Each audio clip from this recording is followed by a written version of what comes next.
Hey everybody, I'm Ashley Marshall with Cranford Marshall Legal, and I'm coming to you today with a little bit of legal information, not legal advice. We have not formed an attorney-client relationship for you watching this video, but a question came in to me that I wanted to help you guys with, and that is that this person knew that at the end of September, the Department of Labor, the Wage and Hour Division, came out with a new overtime rule, and what does that mean? Okay, so let's talk about what's happened.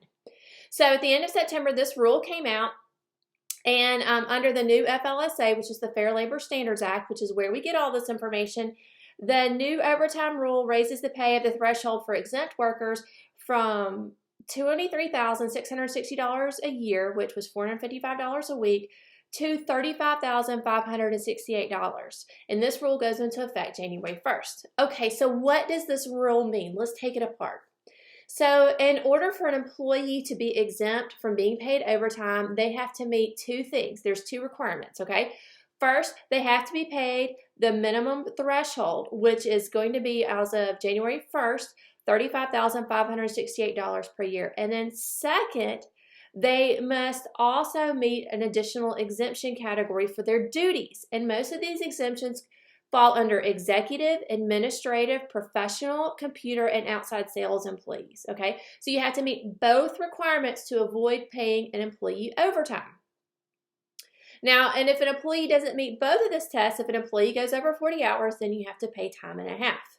Okay, so what does that mean practically speaking? Okay, these are just some tips of some things that you can or can't do, okay? So just because you pay somebody a salary instead of hourly employee does not necessarily mean you don't owe them overtime. You still have to meet that test, okay? You still have to meet, as of January 1, the $35,000, and they have to fall into one of the exemptions that I discussed earlier.